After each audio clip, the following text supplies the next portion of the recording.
तो प्रश्न कह रहा है कि आसियान देशों का 11वां सदस्य देश कौन सा बन गया है, तो आंसर होगा तिमोर लेस्ते। तो दक्षिण पूर्व एशियाई देशों के संघ यानी कि आसियान ने तिमोर लेस्ते को समूह के 11वें सदस्य के रूप में स्वीकार करने के लिए सैद्धांतिक रूप से सहमति व्यक्त की है। तिमोर लेस्ते, जिसे पहले पूर्वी तिमोर कहा जाता था, वे दक्षिण पूर्व एशिया का सबसे नवीनतम देश है। 1975 तक ये एक पुर्तगाली उपनिवेश रहा, यानी कि पुर्तगालियों का इस पे शासन रहा, और इसे आधिकारिक तौर पर सन 2002 में संयुक्त राष्ट्र के द्वारा एक स्वतंत्र देश के रूप में मान्यता दी गई और ये एशिया का सबसे युवा देश बना। इसकी कैपिटल है दिल्ली, DILI, दिल्ली, और $, इसकी करेंसी है। और अगर आसियान की बात करते हैं, association of south east Asian nation, तो ये दक्षिण पूर्व एशिया में 10 सदस्य देशों का एक राजनीतिक और आर्थिक संघ है। लेकिन मैं आपको बता दूं, 1967 में 5 सदस्य ब्लॉक के रूप में से शुरू किया गया था और धीरे धीरे आज इसमें 10 मेंबर हो गए और अब इसमें ये 11वां मेंबर शामिल हो गया। वैसे इससे पहले जो 10वां नवीनतम देश था वो कौन सा था? कंबोडिया था। 1999 में इसमें शामिल हुआ था। इसका हेडक्वार्टर आपको मिलेगा इंडोनेशिया, जकार्ता में। वैसे इंडोनेशिया की नई कैपिटल अभी क्या है? नुसंतारा है। और अभी तक इसके 10 मेंबर कंट्री कौन कौन थे वो भी देख लो। Brunei, Cambodia, Indonesia, Laos, Malaysia, Myanmar, Philippines, Singapore, Thailand और वियतनाम। ये अल्फाबेटिकल ऑर्डर में मैंने आपको जमा करके दिए ताकि आप पता कर सको कि कब इसकी अध्यक्षता किस देश के पास है। जैसे कि 2022 में इसकी अध्यक्षता कंबोडिया के पास है, 2021 में ब्रुनेई के पास थी और 2023 में इंडोनेशिया के पास होगी। अभी याद रखना, इसी साल पहले आसियान भारत स्टार्टअप महोत्सव का आयोजन कहां पे हुआ था? इंडोनेशिया में हुआ। अब इसका नवीनतम 11वां सदस्य देश भी याद रखना, तिमोर लेस्ते, जिसकी कैपिटल भी पूछी जा सकती है एज ए स्टैटिक, दिल्ली। अच्छा, अगर मैं आपसे पूछूं कि अभी शंघाई कोऑपरेशन ऑर्गेनाइजेशन का नवीनतम 9th नंबर का मेंबर कंट्री कौन सा बना, तो आंसर होगा ईरान। अब एक प्रश्न, मेरा होमवर्क प्रश्न रहेगा आपसे, शंघाई कोऑपरेशन ऑर्गेनाइजेशन की पहली सांस्कृतिक व पर्यटन राजधानी कौन सी बनी है, ये बताओ आप। और न्यू डेवलपमेंट बैंक का अभी 9th नंबर का ही मेंबर देश कौन सा बना, तो आंसर होगा इजिप्ट, मिस्र, जहां पे अभी COP 27 का आयोजन भी किया गया। और वर्ल्ड बैंक का नवीनतम सदस्य देश ये नाउरू है, कौन से नंबर का है? 189 नंबर का। उसी तरह से यूनेस्को का नवीनतम सदस्य देश है साउथ सुडान, 193 नंबर का है। और इंटरनेशनल मॉनेटरी फंड का सबसे नवीनतम देश अंडोरा है, 190वां देश है। तो ये भी आपको याद होना चाहिए। अच्छा, अभी मैंने आप लोगों को बोला ना कि ये जो नवीनतम देश है तिमोर लेस्ते, इसकी कैपिटल क्या है, ये आप याद रखो, ये आपकी स्टैटिक पूछी जा सकती है। और आपके इसी तरह से स्टैटिक प्रश्नों की तैयारी कराने के लिए हमने एक क्विज स्टार्ट की है आपकी क्रिक एग्जाम एप्लीकेशन में। मतलब 2 क्विज हमने स्टार्ट की है। मॉर्निंग में आपको टॉप 10 स्टैटिक क्वेश्चंस मिलेंगे और वो स्टैटिक क्वेश्चंस आपके करंट अफेयर्स से ही लिए जाएंगे। जो भी करंट अफेयर्स में अभी चल रहा होगा वहीं से स्टैटिक निकाल करके, जैसे कि अभी ये करंट अफेयर्स में आ गया तिमोर लेस्ते। अब इसकी स्टैटिक बना करके मैं पूछ लूंगा कि इसकी कैपिटल बताओ। तो पार्ट तो ये करंट अफेयर्स का है, लेकिन इसी से हमने स्टैटिक निकाल लिया है। आजकल एग्जाम का ट्रेंड यही चल रहा है, तो इससे आपकी वहां पे तैयारी होगी, आपको अलग से मेहनत करने की जरूरत नहीं है। और शाम के वक्त जनरल साइंस के टॉप 10 क्वेश्चंस आपको मिलेंगे और वो वही क्वेश्चन होंगे जो आपके प्रीवियस किसी न किसी गवर्नमेंट एग्जाम में पूछे गए। तो आपकी तैयारी ऐसे प्रश्नों की होगी जो कि एग्जाम में पूछे गए हैं। तो अगर अभी तक आप वो क्विज नहीं लगाते हो तो क्विज लगाना चालू करें। क्रैक एग्जाम एप्लीकेशन का लिंक आपको नीचे डिस्क्रिप्शन में मिलेगा और लाइक करके शेयर जरूर करना है ताकि आपकी तरफ से अगर पॉजिटिव रेस्पॉन्स आए तो मुझे भी काम करने में मजा आए। अभी बढ़ते हैं आगे।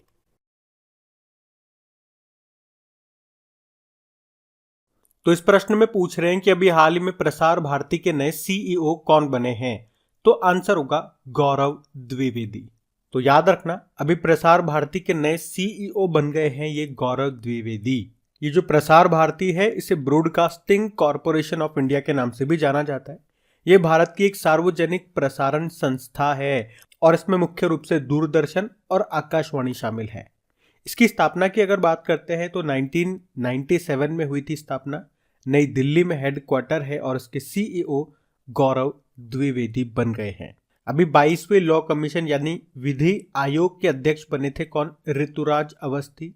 और रबड़ उद्योग संघ के अध्यक्ष बने थे रमेश केजरीवाल, जबकि फिक्की के अध्यक्ष बने थे सुब्रकांत पांडा। तो ये नाम भी याद रखना। बढ़ते आगे। चलो फिर बताओ, अभी हाल ही में स्लोवेनिया की पहली महिला राष्ट्रपति कौन चुनी गई हैं? तो आंसर होगा नताशा मूसर। तो वकील और पत्रकार हैं नताशा पिर्स मूसर, जिनको यूरोपीय देश स्लोवेनिया की पहली राष्ट्रपति चुना गया है। वैसे आप जानते हो अभी इटली की पहली महिला प्रधानमंत्री कौन बनी? Giorgio Meloni. अभी हंगरी की पहली महिला प्रेसिडेंट बनी थी कैटलिन नोवाक। और फ्रांस की अभी दूसरी महिला प्रधानमंत्री बनी थी एलिजाबेथ बॉर्न। वैसे न्यूजीलैंड की पहली महिला प्रधानमंत्री कौन है? जेसिंडा अर्डन है। सिंगापुर की पहली महिला प्रेसिडेंट है हलीमा याकूब। और फिनलैंड की पहली महिला प्रधानमंत्री कौन है? सना मारिन। इसकी कैपिटल क्या होती है? लुबियाना। करेंसी है अल्बेनियन लेक। और पहली महिला राष्ट्रपति बन गई नताशा मूसर। ध्यान रखना ये। बढ़ते आगे। फिर बताओ, अभी नवंबर 2022 में भारत के ड्रग कंट्रोलर जनरल का कार्यकाल अभी 3 महीने के लिए बढ़ा दिया गया। नाम बताओ उनका क्या है? तो आंसर होगा डॉक्टर वीजी सोमानी। हमारे drug controller general of India हैं ये डॉक्टर वीजी सोमानी, जिनका कार्यकाल अभी 3 महीने के लिए बढ़ा दिया गया। तो drug controller general of India ये केंद्रीय औषधि मानक नियंत्रण संगठन का प्रमुख होता है, जो देश भर में गुणवत्तापूर्ण दवाओं की आपूर्ति सुनिश्चित करने के लिए उत्तरदायी होता है। अच्छा, एक प्रश्न मैं आपसे पूछता हूं, करंट अफेयर्स का है कि अभी सीबीआई ने ड्रग नेटवर्क को खत्म करने के लिए एक ऑपरेशन शुरू किया था। उस ऑपरेशन का नाम क्या है ये बताओ। बाकी ICMR Indian council of medical research के डायरेक्टर जनरल बने अभी डॉक्टर राजीव बहल। और सीएसआईआर की पहली महिला डायरेक्टर जनरल बनी है नल्ला थम्बी कलाईसेल्वी। अभी डीआरडीओ के अध्यक्ष कौन बने थे? समीर वी कामत बने थे। ये नाम याद रखना। बढ़ते आगे।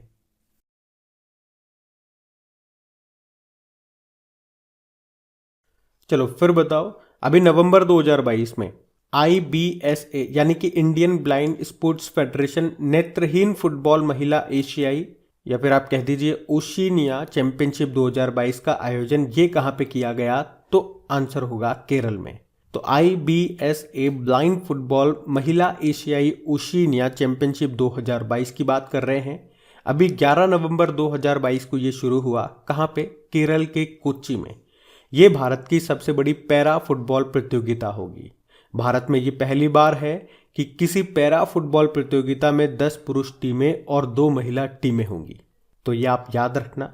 और इसी तरह से आपको याद आएगा T20 world cup for blind ये शुरू होगा कहाँ पे? भारत में, जिसके अभी ब्रांड एम्बेसडर बनाए गए थे कौन? युवराज सिंह। लेकिन अगर आपसे प्रश्न पूछा जाए कि अभी दृष्टिबाधित लोगों के लिए भारत का पहला इंटरनेट रेडियो अक्ष ये कहाँ पे लॉन्च हुआ था? तो आंसर होगा नागपुर में। और वर्ल्ड साइट डे हमने कब मनाया था बता सकते हो? 13 अक्टूबर को मनाया था। ये भी आपको याद होना चाहिए। ध्यान रखना ये। बढ़ते आगे। चलो बताओ, 2024 में अंडर 19 पुरुषों की T20 विश्व कप की मेजबानी कौन सा देश करेगा? तो आंसर होगा श्रीलंका। तो अभी इंटरनेशनल क्रिकेट काउंसिल ने घोषणा की है कि 2024 में अंडर 19 पुरुष T20 वर्ल्ड कप की मेजबानी करेगा श्रीलंका। ये वही श्रीलंका है जिसने अभी पुरुषों का एशिया कप जो कि यूनाइटेड अरब अमीरात में हुआ था उसको जीत लिया था पाकिस्तान को हरा करके। वैसे पाकिस्तान तो अभी फिर से हार गया इंग्लैंड से T20 वर्ल्ड कप में भी। तो ये याद रखना, 2024 में अंडर 19 पुरुषों की T20 वर्ल्ड कप की मेजबानी करेगा कौन? श्रीलंका। वह अब देखो ध्यान से सुनना, अगर हम लोग बात करते हैं कि under 19 mains T20 world cup, तो 2024 वाले तो श्रीलंका में होंगे और 2026 वाले होंगे जिम्बाब्वे और नामीबिया में। लेकिन अगर हम बात करते हैं under 19 women's T20 world cup की, तो 2025 वाले वो मलेशिया और थाईलैंड में होंगे और 2027 वाले बांग्लादेश और नेपाल में। ऐसा है ये। अच्छा, अभी आपको याद है T20 वर्ल्ड कप 2022 जो कि ऑस्ट्रेलिया में हुए थे उसको इंग्लैंड ने जीत लिया पाकिस्तान को हरा के।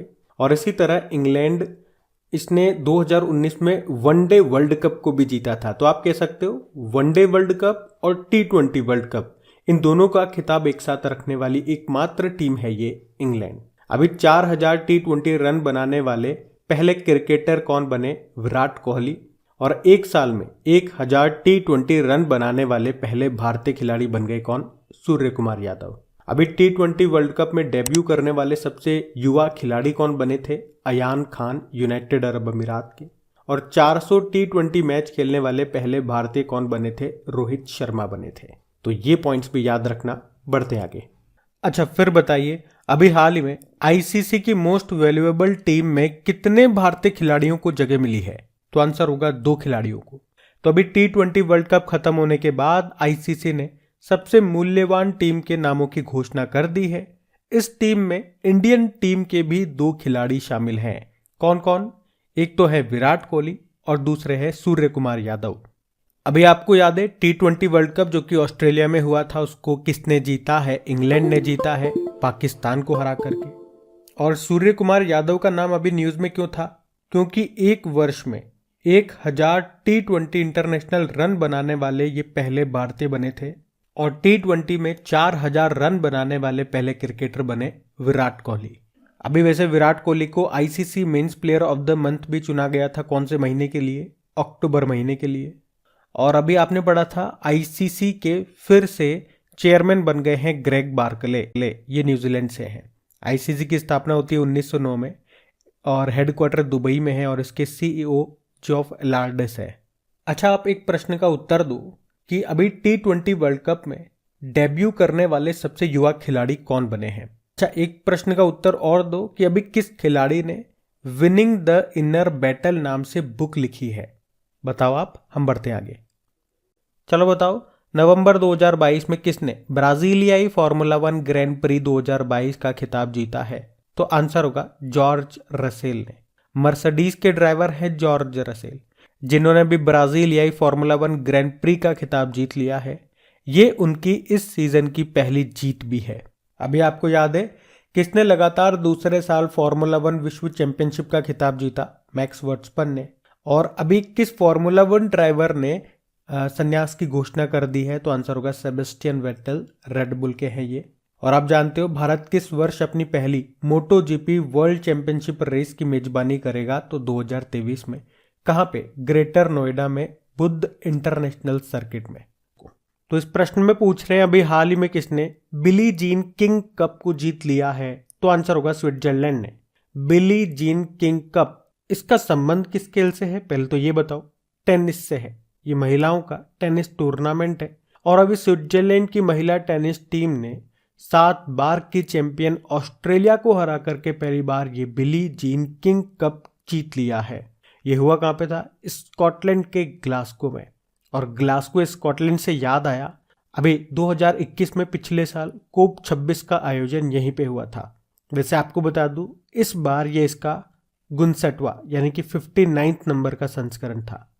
और ये जो टूर्नामेंट है ना, इसका जो नाम है, ये अमेरिकी पूर्व विश्व नंबर 1 टेनिस खिलाड़ी थे बिली जीन किंग, उनके नाम पे रखा गया था। वैसे अगर आप डेली करंट अफेयर्स का लेक्चर हमारा देखते होंगे तो ये बात हम पहले भी पढ़ चुके हैं कि पहले इसे फेड कप के नाम से जाना जाता था और फिर बाद में इसका नाम बिली जीन किंग के नाम पे रखा गया था। मेरे को याद है इसलिए मैं आपको बता रहा हूँ, तो आप ये याद रखना। बाकी अभी आपको पता है T20 वर्ल्ड कप 2022 ये इंग्लैंड ने जीत लिया पाकिस्तान को हराकर। और इंग्लैंड में ही 2025 में जो कबड्डी वर्ल्ड कप है वो होंगे। अभी ब्लाइंड फुटबॉल महिला एशिया ओशिनिया चैंपियनशिप 2022 का आयोजन होगा। कहाँ पे? भारत में होगा। अभी सैयद मुश्ताक अली ट्रॉफी को किसने जीता? तो इसको मुंबई ने जीता है हिमाचल प्रदेश को हरा करके। 2023 में यानी कि अगले साल महिलाओं की विश्व मुक्केबाजी चैंपियनशिप ये होगी भारत में। और 2023 में खेलो इंडिया यूनिवर्सिटी गेम्स का तीसरा संस्करण होगा उत्तर प्रदेश में। और 2023 में खेलो इंडिया यूथ गेम्स का जो 5वां संस्करण है वो मध्य प्रदेश में होगा। और FIFA under 17 women's world cup जो अभी भारत में हुए थे उसको स्पेन ने जीत लिया कोलंबिया को हरा करके। जोहोर कप, इसका संबंध हॉकी से है। ये अभी मलेशिया में हुआ था और इसको भारत ने जीत लिया ऑस्ट्रेलिया को हरा करके। और AFC एशियन कप, AFC यानी कि एशियन फुटबॉल कॉन्फेडरेशन 2023 में ये कहाँ पे हुए? तो आंसर होगा कतर में। तो ये भी कुछ पॉइंट्स थे, इनको आप याद रखना। बढ़ते आगे। इस प्रश्न में आपसे पूछ रहे हैं कि निम्नलिखित में से कौन भारतीय ओलंपिक संघ एथलीट आयोग के सदस्य के रूप में चुने गए 10 खिलाड़ियों में से एक नहीं है? तो आंसर होगा साइना नेहवाल। तो अभी 10 खिलाड़ियों को भारतीय ओलंपिक संघ एथलीट आयोग के सदस्य के रूप में चुना गया है। तो कौन है वो 10 खिलाड़ी? एक MC मैरी कॉम है, जो कि आप जानते हो बॉक्सर है। देखो यहाँ पे 10 खिलाड़ियों का नाम आप याद रखो न रखो वो आपके ऊपर है, लेकिन आपको इनके संबंधित खेल जरूर याद रखने हैं कि इनका संबंध किस खेल से है। जैसे कि MC मैरी कॉम का संबंध बॉक्सिंग से है, PV सिंधु शटलर है यानी कि बैडमिंटन प्लेयर है, मीराबाई चानू वेटलिफ्टर है, गगन नारंग शूटर है, और शरद कमल की बात करेंगे तो टेबल टेनिस से इनका संबंध है। ये तमिलनाडु के रहने वाले हैं। अभी आपको याद होगा राजीव गांधी खेल रत्न पुरस्कार 2022 एक रानी रामपाल है, इनका संबंध भी हॉकी से है। और भवानी देवी जो कि फेंसर हैं यानी कि तलवारबाज हैं। बजरंग लाल रोवर यानी कि नौकायान चलाते हैं। ओम प्रकाश सिंह पूर्व शॉट पुटर है ये। और एक है शिव केशवन। ये वो 10 खिलाड़ी हैं जिन्हें भारतीय ओलंपिक संघ एथलीट आयोग के सदस्य के रूप में भी चुना गया है। और इसी के साथ मैं आपको बता दूं अभिनव बिंद्रा हैं जिनका संबंध शूटर से है, और सरदार सिंह जो कि हॉकी के पूर्व कप्तान थे। अभी इन दोनों को अंतर्राष्ट्रीय ओलंपिक संघ में सदस्य के रूप में शामिल किया गया। भारतीय ओलंपिक संघ की बात करेंगे, स्थापना होती है 1927 में। नई दिल्ली में हेडक्वार्टर है और अध्यक्ष कौन है? एडिले सुमरेवाला। और महासचिव हैं राजीव मेहता। बाकी इंटरनेशनल ओलंपिक कमेटी स्थापना होती है 23 जून 1894 को और हेडक्वार्टर लुज़ेन स्विट्जरलैंड में है। तो ये आप ध्यान रखना। बढ़ते आगे। तो इस प्रश्न में आपसे पूछ रहे हैं कि नवंबर 2022 में अंतर्राष्ट्रीय टेबल टेनिस महासंघ यानी कि इंटरनेशनल टेबल टेनिस फेडरेशन के एथलीट आयोग के लिए चुने जाने वाले भारत के पहले खिलाड़ी कौन बन गए? तो आंसर होगा अचंता शरद कमल। तो भारत के स्टार टेबल टेनिस प्लेयर है अचंता शरद कमल। और ये कहाँ से हैं? ये तमिलनाडु से हैं। और अभी ये इंटरनेशनल टेबल टेनिस फेडरेशन के एथलीट आयोग में चुने जाने वाले भारत के पहले खिलाड़ी बन गए हैं। एक्चुअली में एशिया, अफ्रीका, अमेरिका, यूरोप और ओशिनिया से टोटल 8 एथलीटों को चुना गया है। ये 2022 से लेकर 2026 तक 4 साल के लिए आयोग में काम करेंगे। और अगर आपको याद हो तो अभी हम लोगों ने पढ़ा था कि भारतीय ओलंपिक संघ के एथलीट आयोग के सदस्य के रूप में 10 भारतीय खिलाड़ियों को चुना गया था। तो उन 10 खिलाड़ियों में एक नाम ये भी था अचंता शरद कमल का। उसके अलावा एक और पॉइंट आपको याद आएगा, अभी 2022 का मेजर ध्यानचंद खेल रत्न पुरस्कार, इसके लिए भी किसको चुना गया? अचंता शरद कमल को ही। और अभी जो कॉमनवेल्थ गेम्स हुए थे ना 2022 वाले, जो कि इसका 22वां संस्करण था, कहाँ पे हुआ था? बर्मिंघम यूके में। उसमें भी अचंता शरद कमल ने एक रिकॉर्ड बनाया था, सबसे ज्यादा मेडल जीतने का रिकॉर्ड। इन्होंने टोटल उसमें 4 मेडल जीते थे, जिसमें से 3 तो गोल्ड ही थे, 1 सिल्वर था। बाकी देखो इंटरनेशनल टेबल टेनिस फेडरेशन की बात करते हैं तो स्थापना होती है 1926 में। और अगर आपसे पूछे कि पहली वर्ल्ड टेबल टेनिस चैंपियनशिप ये कब हुई थी? 1926 में। कहाँ पे? लंदन में। और वैसे इंटरनेशनल टेबल टेनिस फेडरेशन का हेडक्वार्टर लुज़ेन स्विट्जरलैंड में मिलेगा आपको। और आपको याद है इस साल 83rd नंबर की नेशनल टेबल टेनिस चैंपियनशिप ये कहाँ पे हुई थी? ये मेघालय में हुई थी। और एक आप नाम और याद रखना, भाविना बेन पटेल का नाम आपसे पूछा जा सकता है। नाम देके पूछ लेंगे किससे संबंधित है ये? टेबल टेनिस से। ये पैरा प्लेयर है, पैरा टेबल टेनिस प्लेयर है। और अभी कॉमनवेल्थ गेम्स में इन्होंने गोल्ड जीता था और उससे पहले टोक्यो ओलंपिक में इन्होंने सिल्वर जीता था। तो याद रखना ये सारे पॉइंट्स। बढ़ते आगे।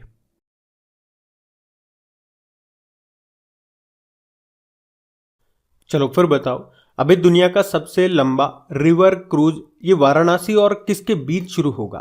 तो आंसर होगा डिब्रूगढ़। डिब्रूगढ़ आपका असम में है। तो जनवरी 2023 को उत्तर प्रदेश के वाराणसी, जिसे काशी और बनारस भी कहते हैं, तो वाराणसी और असम के डिब्रूगढ़ के बीच में दुनिया की सबसे लंबी नदी क्रूज सेवा शुरू होगी। ये दुनिया की सबसे लंबी रिवर क्रूज यात्रा होगी, जिसकी दूरी, मतलब ये दूरी कितना तय करेगा ये क्रूज? 3200 किलोमीटर। और कितना समय लेगा ये दूरी तय करने में? तो 50 दिन का समय लेगा। इस क्रूज का नाम है गंगा विलास। ये भारत में बना पहला जलयान है। और इस जलयान की कैपेसिटी कितनी होगी, कितने लोगों को बिठा करके ले जा सकता है? ये मैक्सिमम 80 यात्रियों को। अच्छा, अगर मैं आपसे पूछूं राष्ट्रीय जलमार्ग 1 ये किस नदी पर है? गंगा नदी पर है। और ये सबसे बड़ा जलमार्ग है। कहां से कहां है? प्रयागराज से हल्दिया तक। और राष्ट्रीय जलमार्ग 2 ये किस नदी पर है? ब्रह्मपुत्र। कहां से कहां? धुबरी से सादिया। असम में है ये। वहीं अगर आपसे मैं पूछूं कि दुनिया का भी सबसे लंबा कांच का पुल कहां पे बना है, तो आंसर होगा वियतनाम में। इसकी लंबाई है 632 मीटर। इसका नाम है, मतलब इस पुल का नाम है व्हाइट ड्रैगन। लेकिन अगर आपसे पूछा जाता है ना, प्रश्नों पे ध्यान देना, अगर आपसे पूछा जाता है कि दुनिया का सबसे लंबा सस्पेंशन ब्रिज ये कहां पर बना है, तो चेक रिपब्लिक, चेक गणराज्य में बना है, जिसका नाम है स्काई ब्रिज 721 इसका लंबाई है, 721 मीटर। अभी आप बता सकते हो सबसे लंबा डबल डेकर फ्लाईओवर ये कहाँ पे बना, ये नागपुर में बना है और इसकी लंबाई है 3.14 किलोमीटर की। और दुनिया का सबसे बड़ा कैनाल लोक का उद्घाटन कहाँ पे किया गया था, ये नीदरलैंड में किया गया था। आपने अभी कुछ दिन पहले ही पढ़ा था, स्विट्जरलैंड ने सबसे लंबी यात्री ट्रेन भी चलाई थी जिसकी लंबाई थी 1910 मीटर की।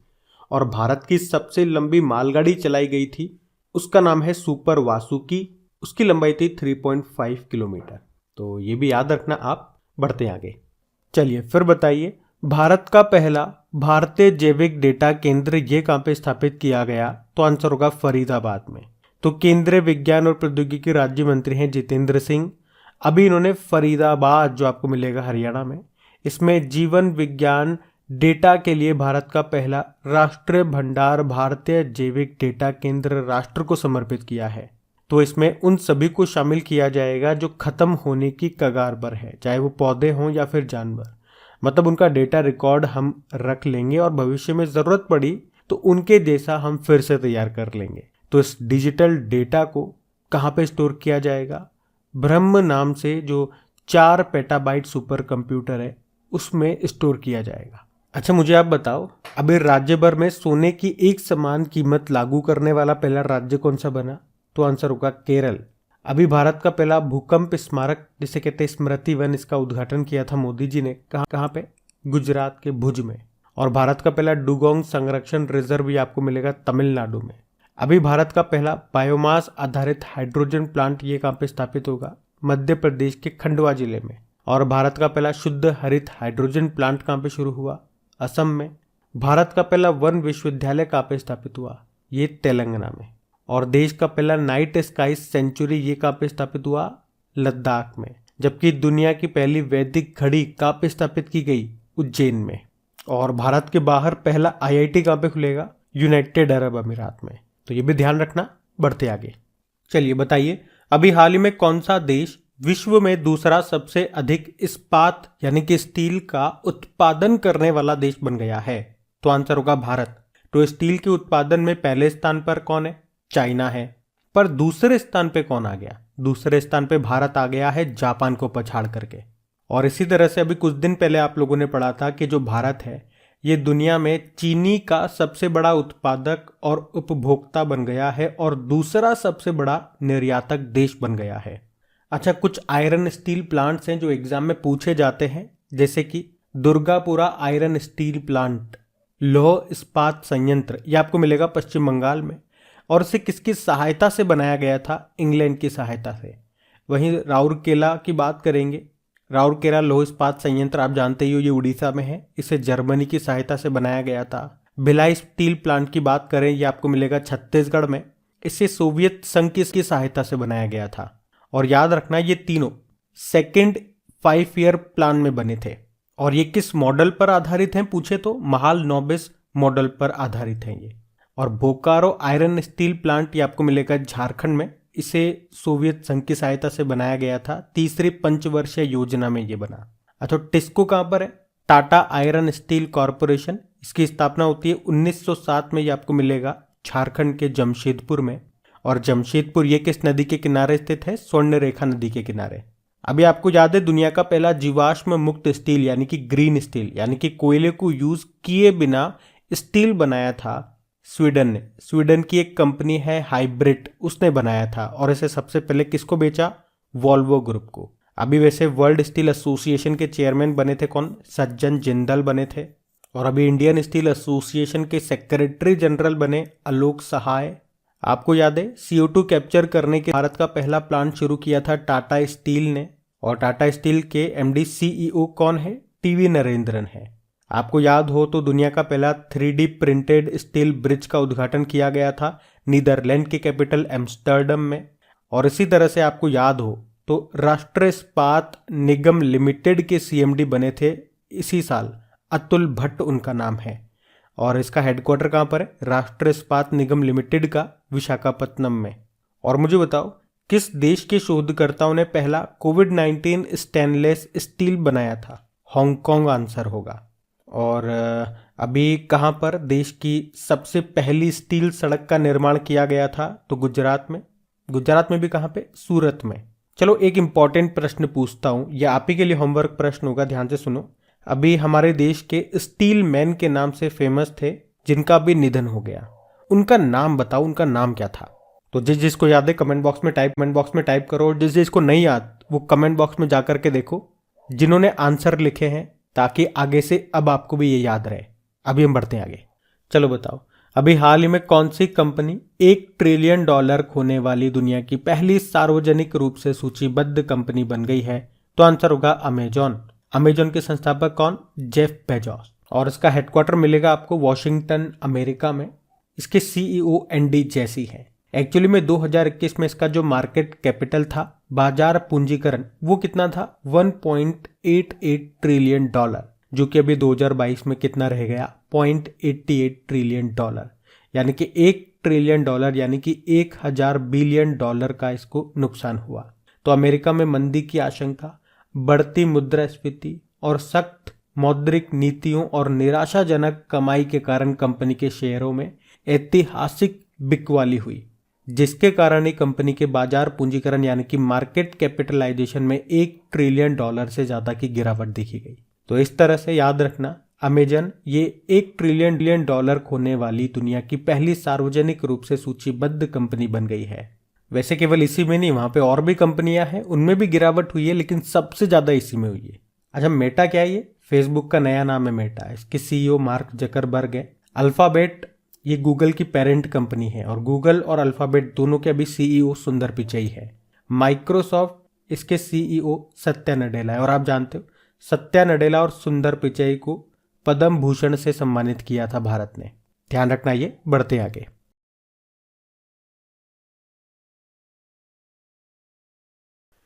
फिर बताइए अभी हाल ही में विश्व मधुमेह दिवस कब मनाया गया? तो आंसर होगा 14 नवंबर को, वर्ल्ड डायबिटीज डे। यह हर साल 14 नवंबर को मनाते हैं। वैश्विक स्तर पर लोगों को डायबिटीज के बारे में जागरूक करने, इसके उपचार, इसके निदान और देखभाल के बारे में लोगों को बताने के लिए इस दिन को मनाया जाता है। थीम क्या है? Access to diabetes education. फिर बताइए अभी हाल ही में जनजातीय गौरव दिवस ये कब मनाया गया? तो आंसर होगा 15 नवंबर को। तो हर साल 15 नवंबर को जनजातीय गौरव दिवस के रूप में मनाया जाता है।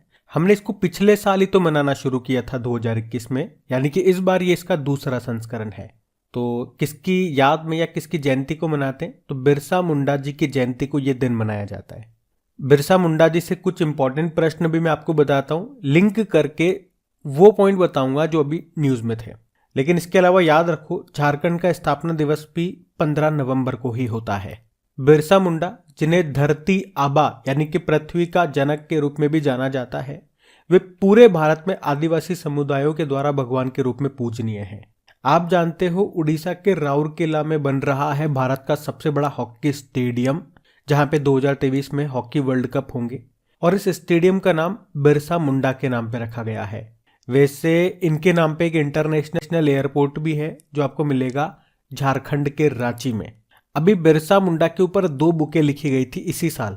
एक है बिरसा मुंडा जनजातीय नायक, उसको लिखा है प्रोफेसर आलोक चक्रवाल ने, और एक बुक है the legend of Birsa Munda, जिसको लिखा है तुहीन ए सिन्हा और अंकिता वर्मा ने। चलो फिर बताओ अभी हाल ही में राष्ट्रीय प्रेस दिवस ये कब मनाया गया? तो आंसर होगा 16 नवंबर को। तो भारतीय प्रेस परिषद यानी कि प्रेस काउंसिल ऑफ इंडिया को सम्मानित करने के लिए हर साल 16 नवंबर को नेशनल प्रेस डे के रूप में मनाया जाता है। और आपको बता दूं कि प्रेस काउंसिल ऑफ इंडिया ये भारतीय प्रेस की गुणवत्ता की जांच करती है और पत्रकारिता गतिविधियों की जांच करती है। इस बार हम ये 56 नंबर का राष्ट्रीय प्रेस दिवस मना रहे हैं। पहली बार इसे 1966 में मनाया गया था। इसकी स्थापना की बात करोगे तो 4 जुलाई 1967 1966 में इसकी स्थापना हुई थी। नई दिल्ली में हेडक्वार्टर है, उसके अध्यक्ष कौन है? रंजना प्रकाश देसाई है। अच्छा, लेकिन मैं आपसे अगर पूछूं कि प्रेस ट्रस्ट ऑफ इंडिया के चेयरमैन कौन है, तो आंसर होगा अवीक सरकार। अभी आपको याद होगा इसी साल वर्ल्ड प्रेस फ्रीडम इंडेक्स आया था, उसमें भारत 150वें स्थान पे था और टॉप पे नॉर्वे था। इस इंडेक्स को जारी कौन करता है? Reporters without border. अच्छा, मुझे ये बताओ वर्ल्ड प्रेस फ्रीडम डे कब मनाया जाता है? ये 3 मई को मनाते हैं। और वैसे इंडियन न्यूज़पेपर सोसाइटी के नए अध्यक्ष बने थे, उनका नाम क्या है? मोहित जैन है। अच्छा, अगर आपसे पूछे कि मरणोपरांत मुंबई प्रेस क्लब के रेड इंक अवार्ड 2020 के लिए किसे चुना गया था? दानिश सिद्दीकी को। और जर्नलिस्ट ऑफ द ईयर 2020 का अवार्ड भी मिला था इनको। और अभी आपने कहा कि भारतीय प्रेस परिषद की नई अध्यक्ष बनी है रंजना प्रकाश देसाई। और इनसे आपको याद होगा कि जम्मू कश्मीर में विधानसभा क्षेत्रों के लिए जो परिसीमन आयोग था, उसकी अध्यक्ष यही थी। और अभी 2022 के लिए कुलदीप नैयर पत्रकारिता सम्मान, ये सम्मानित किया जाएगा आरफा खानम शेरवानी को। और पुरुषों के लिए 2021 में ये मिला अजीत अंजुम को। तो ये आप ध्यान रखना। बढ़ते आगे। चलो अब बताओ 15 से लेके 21 नवंबर तक मनाए गए नवजात देखभाल सप्ताह की थीम क्या है? तो आंसर होगा home care of newborn in urban area. तो देश में हर साल 15 से लेके 21 नवंबर तक नवजात देखभाल सप्ताह के रूप में मनाया जाता है। मनाने का उद्देश्य बच्चे के अस्तित्व और विकास के लिए नवजात शिशु की देखभाल के महत्व के बारे में जागरूकता बढ़ाना। वैसे भारत में नवजात मृत्यु दर प्रति 1000 जीवित जन्मों पर 20 है। मतलब 1000 जन्म लेंगे तो 20 की मृत्यु हो जाएगी। और थीम है home care of newborn in urban area. अच्छा, लेकिन अगर मैं आपसे पूछूं कि एक तो वीर बाल दिवस, ये नया डे है, ये हम मनाएंगे अभी 26 दिसंबर को। और वर्ल्ड चिल्ड्रन डे, ये हम मनाते हैं 20 नवंबर को। भारत में राष्ट्रीय बाल दिवस तो आप जानते ही हो 14 नवंबर को मनाया जाता है। लेकिन ये 2 डे आप स्पेशली याद रखिएगा, नए हैं। बढ़ते आगे। फिर बताइए हाल ही में राष्ट्रीय मिर्गी दिवस कब मनाया गया? तो आंसर होगा 17 नवंबर को। तो भारत में मिर्गी के बारे में जागरूकता पैदा करने के लिए हर साल 17 नवंबर को नेशनल एपिलेप्सी डे के रूप में मनाया जाता है, यानी कि राष्ट्रीय मिर्गी दिवस के रूप में। मिर्गी ये मस्तिष्क का एक पुराना विकार है जो बार बार होने वाले दौरे या फिट्स के रूप में जाना जाता है। ये किसी भी उम्र के लोगों को प्रभावित कर सकता है। तो इसी के बारे में जागरूकता पैदा करने के लिए इस दिन को मनाते हैं हम लोग। ये हम राष्ट्रीय मिर्गी दिवस की बात कर रहे हैं 17 नवंबर को। एक अंतरराष्ट्रीय मिर्गी दिवस भी होता है, वो फरवरी के दूसरे सोमवार को होता है। वैसे आपको बता दूं 17 नवंबर को अंतरराष्ट्रीय छात्र दिवस इंटरनेशनल स्टूडेंट्स डे के रूप में भी मनाया जाता है। लेकिन आप तो जानते हो डॉक्टर एपीजे अब्दुल कलाम जी की जो जयंती होती है, तो उस दिन को भारत में हम विश्व छात्र दिवस वर्ल्ड स्टूडेंट्स डे के रूप में मनाते हैं।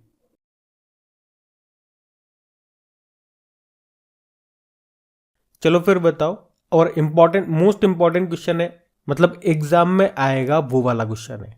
क्या है? अभी हाल ही में किसे मेजर ध्यानचंद खेल रत्न पुरस्कार 2022 के लिए चुना गया है? तो आंसर होगा शरद कमल अचंता को। ये टेबल टेनिस प्लेयर है, एक तो ये पॉइंट याद रखना, और ये तमिलनाडु से है।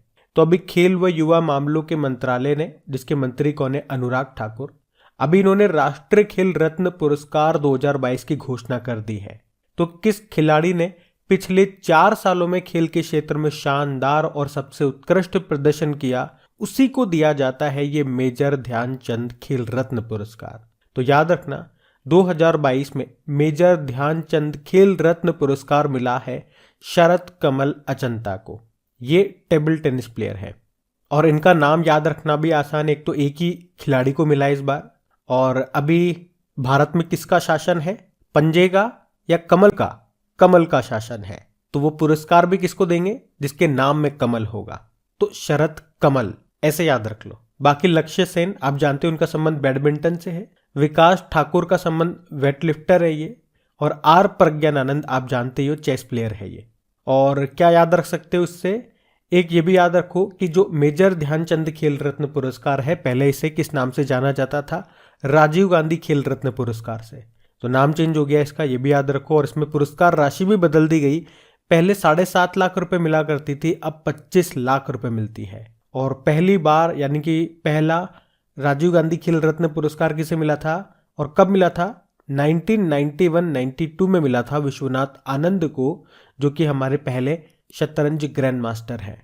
अब ये तो बात हो गई मेजर ध्यानचंद खेल रत्न पुरस्कार की।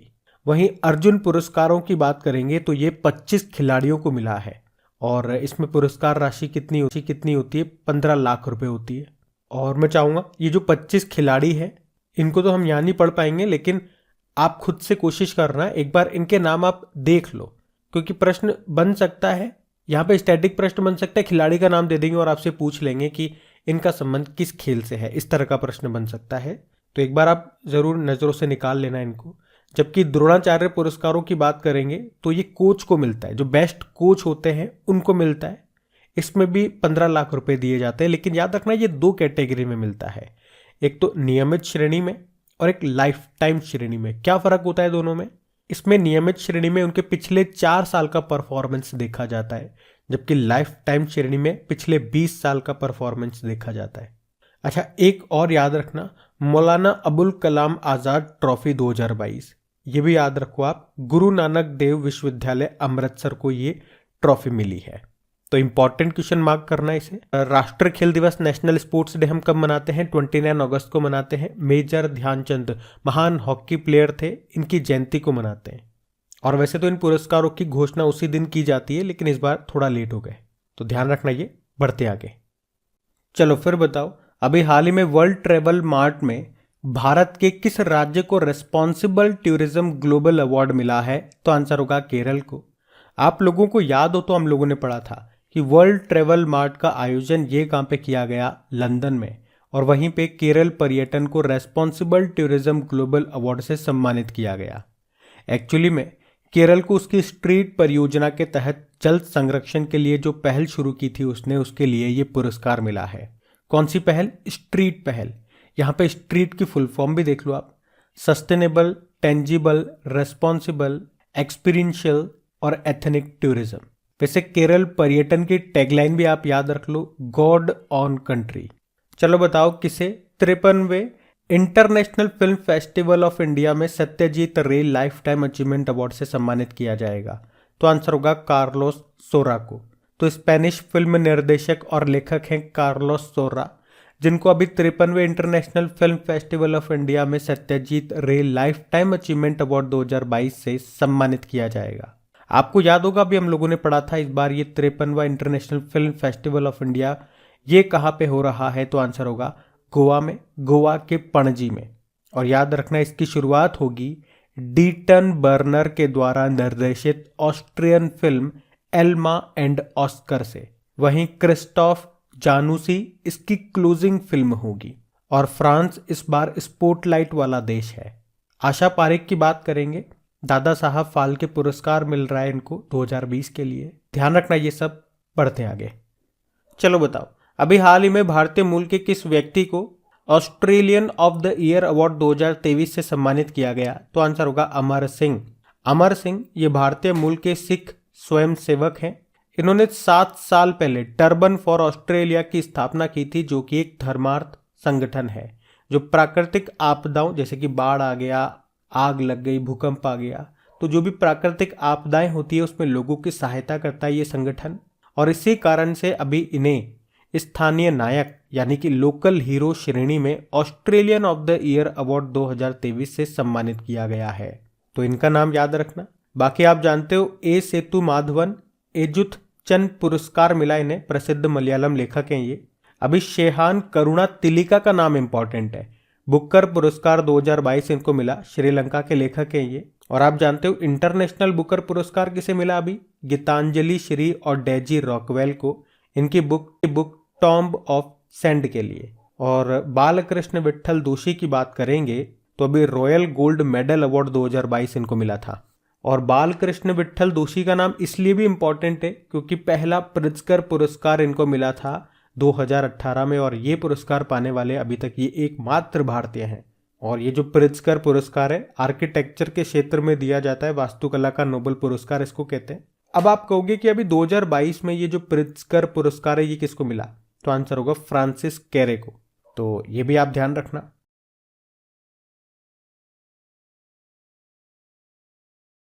चलो बताओ।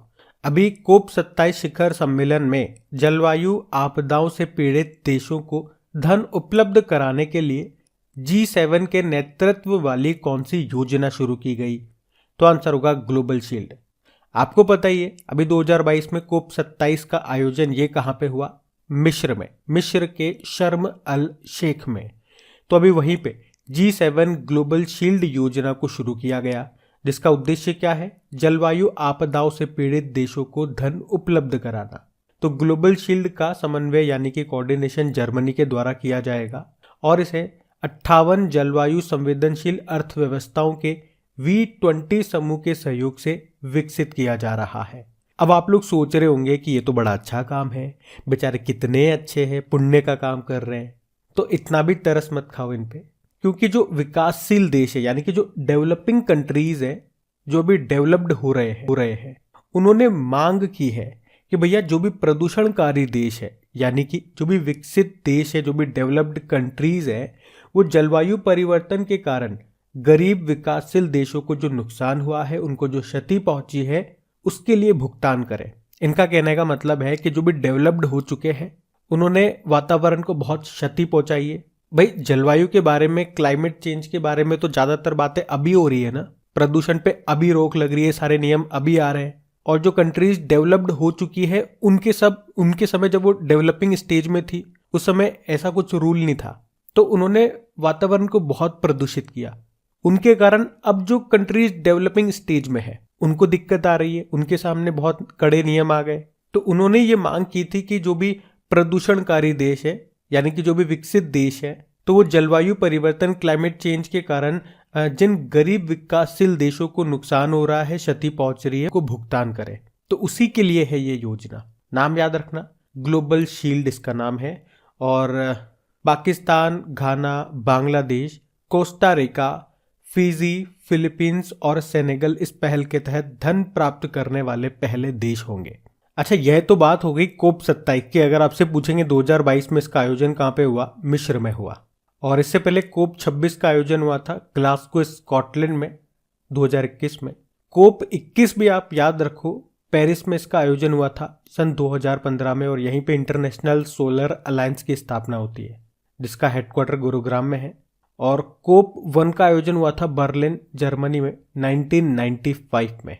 तो ये आप ध्यान रखना। बढ़ते आगे, फिर बताइए अभी नवंबर 2022 में किस राज्य में पंचायत अनुसूचित विस्तार अधिनियम यानी कि पैसा ये लागू किया गया? तो आंसर होगा मध्य प्रदेश। इसे अंग्रेजी में बोलते हैं पैसा अधिनियम, पैसा एक्ट। इसका फुल फॉर्म क्या होता है? Panchayat extension to scheduled area, यानी कि पंचायत अनुसूचित क्षेत्रों पर विस्तार। तो अभी हमारी जो राष्ट्रपति हैं द्रौपदी मुर्मू, इन्होंने जनजातीय गौरव दिवस के मौके पर यानी कि 15 नवंबर को मध्य प्रदेश में ये पैसा एक्ट लागू किया। और पूछे अगर कि मध्य प्रदेश में भी कहां से इसे लागू किया गया, किस जिले से? तो शहडोल जिले से। और इसी के साथ याद रखना, मध्य प्रदेश ये कानून लागू करने वाला देश का 7वां राज्य बन गया है। इससे पहले कहां कहां पर यह कानून लागू था? हिमाचल प्रदेश, आंध्र प्रदेश, तेलंगाना, राजस्थान, गुजरात और महाराष्ट्र में। अच्छा, इस कानून का उद्देश्य है क्या? कि इसकी मदद से अनुसूचित क्षेत्रों की ग्राम सभाओं को अधिकार देकर आदिवासियों को पावरफुल बनाना ही इसका मुख्य उद्देश्य है। और अगर आपसे पूछे ये जो पैसा कानून है ये देश में लागू कब हुआ था? सबसे पहले 24 दिसंबर 1996 को। प्रश्न तो यहाँ पे ये भी बन सकता है कि किस समिति की सिफारिश पे इसको लागू किया गया? तो वो याद रखना, दिलीप सिंह भूरिया समिति। अब अगर डेली आप हमारा करंट अफेयर्स का लेक्चर पढ़ते होंगे तो आप लोगों को याद है, हम चीजों को लिंक कर करके याद करने की कोशिश करते हैं ताकि चीजें हमें लंबे समय तक याद रहे। अब पंचायत से कुछ स्टैटिक प्रश्न हम लोग पढ़ेंगे, लेकिन उससे पहले कुछ करंट अफेयर्स के प्रश्न मैं आपको याद दिला दूं ताकि आपका पुराना वाला पार्ट भी रिवाइज हो जाए। जैसे कि अगर आपसे एग्जाम में पूछा जाए कि देश की पहली डिजिटल रूप से साक्षर पंचायत अभी किस राज्य की बनी है, तो आंसर होगा केरल की। और नाम क्या है उसका? पुल्लमपारा पंचायत। अगर आपसे पूछा जाए बालिका पंचायत का सफल आयोजन अभी कहां पे किया गया था? गुजरात के कुनरिया गांव में। याद है आपको भारत की पहली कार्बन न्यूट्रल पंचायत कौन सी बनी थी? जम्मू कश्मीर का पल्ली गांव। अच्छा, ये तो कुछ करंट अफेयर्स के प्रश्न हो गए। अब ध्यान से सुनना, कुछ पॉइंट्स मैं आपको याद दिला रहा हूं। पहला पॉइंट तो ये याद रखना कि भारत में पंचायती राज व्यवस्था को स्थानीय स्वशासन भी कहा जाता है, यानी कि लोकल गवर्नेंस। और भारत में स्थानीय स्वशासन का जनक किसे कहा जाता है? लॉर्ड रिपन को। क्यों? क्योंकि उन्होंने 1882 में स्थानीय स्वशासन संबंधी प्रस्ताव दिया, जिसे स्थानीय स्वशासन संस्थाओं का मैग्ना कार्टा भी कहा जाता है। अच्छा, ये प्रश्न बड़ा एग्जाम में पूछा जाता है कि त्रिस्तरीय पंचायती राज व्यवस्था लागू करने का सुझाव किस समिति ने दिया? बलवंत राय समिति ने। 1957 की बात है। और इस तरह से देश की पहली त्रिस्तरीय पंचायत की शुरुआत ये कहां से होती है? राजस्थान के नागौर जिले से। कब? 2 अक्टूबर 1959 को। किसके द्वारा? उस समय के तत्कालीन प्रधानमंत्री जवाहरलाल नेहरू के द्वारा। तो इस तरह से 73वें और 74वें संविधान संशोधन से भारत में पंचायती राज व्यवस्था को संवैधानिक दर्जा मिला। और ये जो 73वां संविधान संशोधन अधिनियम है, ये कब का अधिनियम है? 1992 का। ये लागू हुआ था 24 अप्रैल 1993 से। इसीलिए तो आप लोग 24 अप्रैल को राष्ट्रीय पंचायती राज दिवस के रूप में मनाते हो। और याद रखना, इस संविधान संशोधन अधिनियम के द्वारा संविधान में भाग 9 को जोड़ा गया, जिसमें अनुच्छेद 243 से लेके 243O तक पंचायती राज से संबंधित बताया गया। और 73वें संविधान संशोधन के द्वारा संविधान में 11वीं अनुसूची जोड़ी गई, जिसके तहत पंचायतों के अंतर्गत 29 विषयों की सूची की व्यवस्था की गई। तो ये सारे इंपॉर्टेंट पॉइंट्स हैं जो आप ध्यान रखें। हम बढ़ते हैं आगे। चलो फिर बताओ, डिजिटल शक्ति 4.0 अभियान को किसने शुरू किया? तो आंसर होगा राष्ट्रीय महिला आयोग। तो अभी राष्ट्रीय महिला आयोग ने साइबर स्पेस में महिलाओं और बालिकाओं को डिजिटल रूप से सशक्त बनाने, यानी कि मजबूत बनाने और उनकी स्किल्स को मजबूत करने, उसे बढ़ाने के लिए ये डिजिटल शक्ति अभियान का चौथा चरण शुरू किया है। एक्चुअली में 2018 में इस डिजिटल शक्ति अभियान को शुरू किया गया था। कब? 2018 में। तो इस अभियान की मदद से देश भर में महिलाओं को डिजिटल रूप से कुशल बनाने पर जोर दिया जाता है, ताकि साइबर सुरक्षा के लिए उन्हें जागरूक किया जा सके। राष्ट्रीय महिला आयोग की बात करें, स्थापना होती है 1992 में। वर्तमान में इसके अध्यक्ष हैं रेखा शर्मा। और आपने पढ़ा होगा अभी कुछ दिन पहले ही राष्ट्रीय महिला आयोग की पहली अध्यक्ष थी कौन? जयंती पटनायक। इनका भी निधन हो गया है। और राष्ट्रीय महिला आयोग ने एक अभियान शुरू किया था, she is a change maker. तो ये भी आप याद रखना। बढ़ते आगे।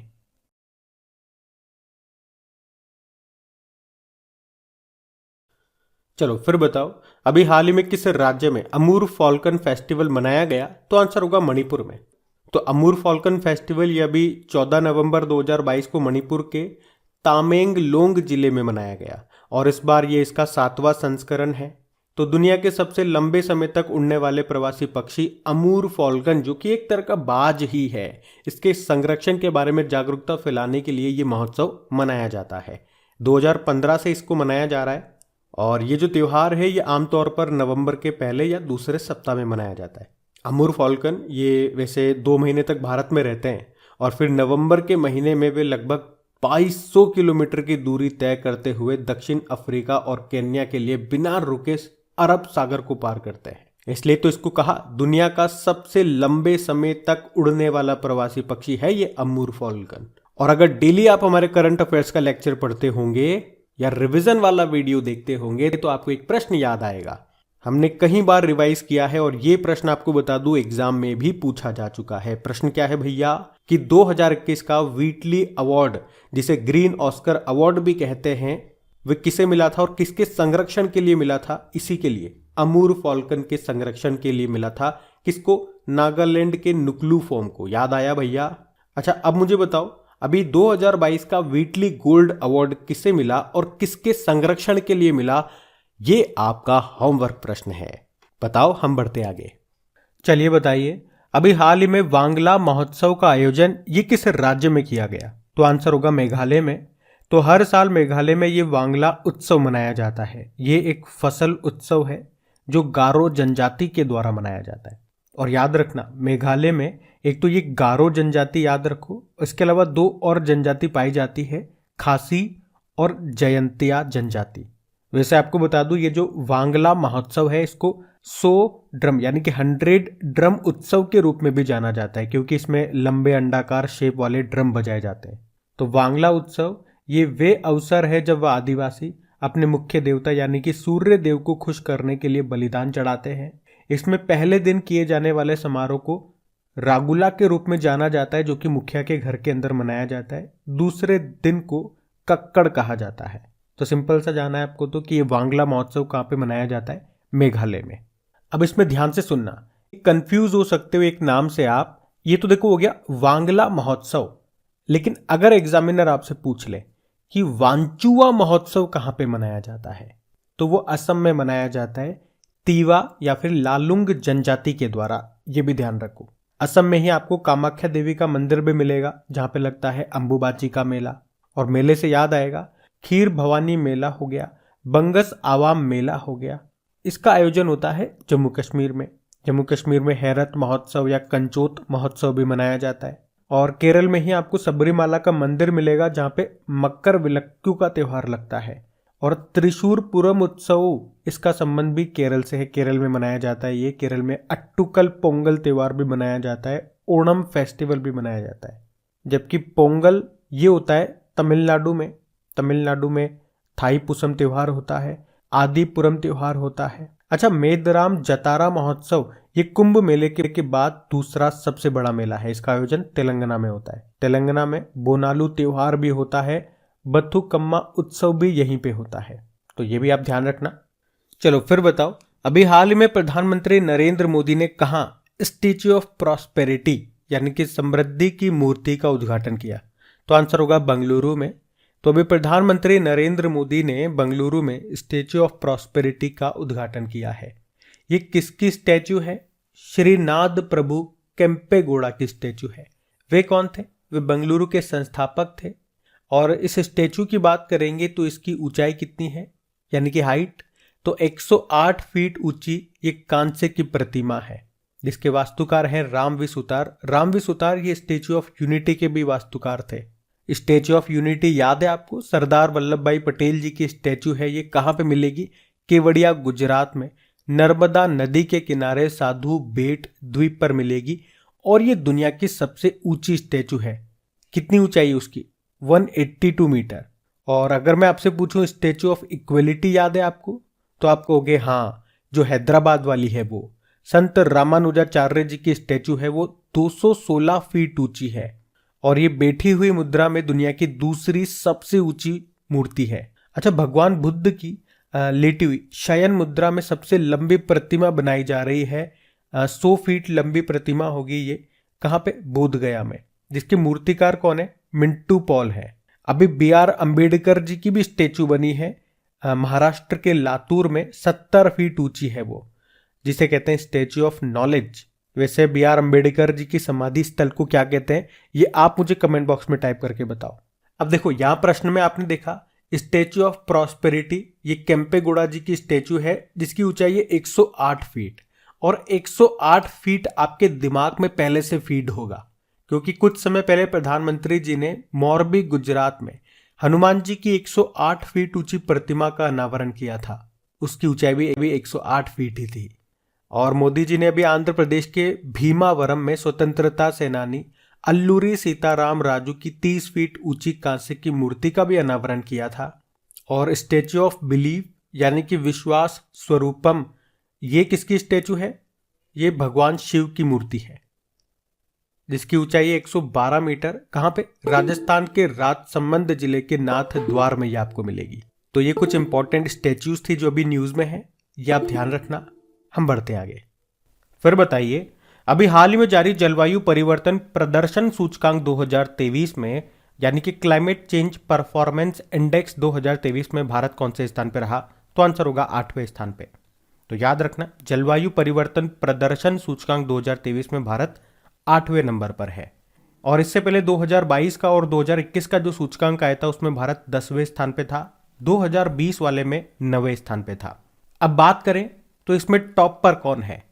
तो देखो, इसमें पहले, दूसरे और तीसरे स्थान पे कोई भी नहीं है। क्यों नहीं है? क्योंकि किसी ने भी अच्छा प्रदर्शन नहीं किया है, इसीलिए। फिर चौथे स्थान पर डेनमार्क है, जिसे आप ऑब्वियसली कह सकते हो इस रैंकिंग में टॉप पर है ये। और उसके बाद 5वें स्थान पर है स्वीडन। और इस इंडेक्स को, इस सूचकांक को जारी किसने किया? जर्मन पर्यावरण संगठन है जर्मन वॉच, उसके द्वारा इसे प्रकाशित किया गया। अच्छा, जलवायु से एक प्रश्न मैं आपसे पूछता हूँ। नासा की जलवायु अनुसंधान वैज्ञानिक हैं, उनका नाम आपको बताना है। उन्हें अभी विश्व खाद्य पुरस्कार वर्ल्ड फूड प्राइज 2022 मिला था। नाम बताइए उनका। बढ़ते आगे। चलो बताओ। अभी संयुक्त राष्ट्र की वर्ल्ड पॉपुलेशन प्रोस्पेक्ट्स 2022 रिपोर्ट के अनुसार भारत किस वर्ष तक दुनिया का सबसे अधिक आबादी वाला देश बन जाएगा 2023 तक? तो संयुक्त राष्ट्र की वर्ल्ड पॉपुलेशन प्रोस्पेक्ट्स 2022 रिपोर्ट के अनुसार भारत 2023 में दुनिया के सबसे अधिक आबादी वाले देश के रूप में चाइना को पीछे छोड़ देगा। 2050 तक भारत की जनसंख्या 1.668 बिलियन होने की उम्मीद है, जबकि चाइना की जनसंख्या घटकर के 1.317 बिलियन हो जाएगी। यूनाइटेड नेशन संयुक्त राष्ट्र की बात करें, स्थापना होती है 24 अक्टूबर 1945 को। हेडक्वार्टर न्यूयॉर्क में है और इसके सेक्रेटरी जनरल हैं एंटोनियो गुतेरेस। चलिए फिर बताइए, अभी हाल ही में power system operation corporation limited का नाम बदल के क्या कर दिया गया? तो आंसर होगा ग्रिड कंट्रोलर ऑफ इंडिया। तो भारतीय विद्युत ग्रिड की अखंडता, विश्वसनीयता, अर्थव्यवस्था, लचीलापन और टिकाऊ संचालन को सुनिश्चित करने में ग्रिड ऑपरेटरों की महत्वपूर्ण भूमिका को दर्शाने के लिए इसका नाम बदल दिया गया। और नया नाम क्या है अब? Grid controller of India limited. इसकी स्थापना होती है सन 2009 में और इसके नई दिल्ली में हेडक्वार्टर है और CMD हैं SR नरसिम्हन। अच्छा, इसी तरह से आपको याद है अभी चंडीगढ़ एयरपोर्ट का नाम बदल के क्या कर दिया गया या किसके नाम पे कर दिया गया? तो भगत सिंह के नाम पे कर दिया गया। और राजपथ का नया नाम क्या है? कर्तव्य पथ है। और अभी इंग्लैंड के लिसेस्टर क्रिकेट ग्राउंड का नाम बदल के सुनील गावस्कर के नाम पे कर दिया गया। उसके अलावा आपने पढ़ा था भी उत्तर प्रदेश के लखनऊ में चौराहे का नाम लता मंगेशकर जी के नाम पे रखा गया। और उत्तर प्रदेश में ही अयोध्या एयरपोर्ट का नाम मर्यादा पुरुषोत्तम श्री राम एयरपोर्ट रखा गया। और कर्नाटक के शिवमोग्गा हवाई अड्डे का नाम BS येदियुरप्पा के नाम पे रखा गया। और वैसे भी काफ़ी सारे नाम बदले गए हैं, लेकिन अभी आप इतना याद रखना, बाकी जो नाम बदले गए हैं उनका एक पर्टिकुलर वीडियो हम बनाएंगे, तो आप उन्हें देखिएगा, आपको बेनिफिट होगा। अभी हम बढ़ते आगे। चलो बताओ, अभी हाल ही में सी विजिल 2022 रक्षा अभ्यास ये कहाँ पे शुरू हुआ? पूर्वी समुद्री तट में। तो सी विजिल एक्सरसाइज ये भी 15 नवंबर को शुरू हुआ, 3 दिनों तक ये चला। ये इसका तीसरा संस्करण था। तो ये जो एक्सरसाइज है इसमें भारतीय नौसेना, भारतीय तटरक्षक बल, भारतीय सीमा शुल्क और अन्य समुद्री एजेंसियां मिल करके ये अभ्यास का आयोजन करती है, जो भी किया गया पूर्वी समुद्री तट पे।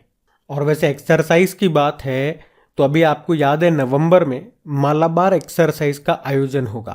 कहाँ पे होगा? जापान में। मालाबार में कौन कौन से देश आते? जो क्वाड देश है, भारत, अमेरिका, जापान और ऑस्ट्रेलिया। अभी फ्रांस के साथ हमने गरुड़ नाम का एक्सरसाइज किया है राजस्थान में। और अभी भारत ने तंजानिया और मोजाम्बिक के साथ मिलकर के पहला त्रिपक्षीय नौसेना अभ्यास का आयोजन किया, जिसे कहते हैं IMT ट्राइलेट। कहाँ पे? तंजानिया में। अभी संप्रीति नाम का एक्सरसाइज इस साल हमने किया था बांग्लादेश के साथ में। कहाँ पे? बांग्लादेश में ही। सिम्बेक्स नाम का एक्सरसाइज किया था सिंगापुर के साथ विशाखापत्तनम में। विनबेक्स नाम का एक्सरसाइज किया था वियतनाम के साथ हरियाणा में। और अभी हमने उदार शक्ति नाम का एक्सरसाइज किया था मलेशिया के साथ में, मलेशिया में। और अभी अमेरिका के साथ युद्ध अभ्यास नाम के एक्सरसाइज किया हमने उत्तराखंड के औली में। और अमेरिका के साथ ही वज्र प्रहार नाम का एक्सरसाइज भी किया था हिमाचल प्रदेश के बकलोह में। और हिमाचल प्रदेश के बकलोह में खंजर एक्सरसाइज भी किया था। किसके साथ? किर्गिस्तान के साथ। ओमान के साथ हमने अल नजाह नाम का एक्सरसाइज किया। एक हमने नसीम अल बहर और अल नगाह नाम का एक्सरसाइज भी ओमान के साथ ही किया है। तो ये भी कुछ इंपॉर्टेंट एक्सरसाइजेस थे, ये आप याद रखना। बढ़ते हैं।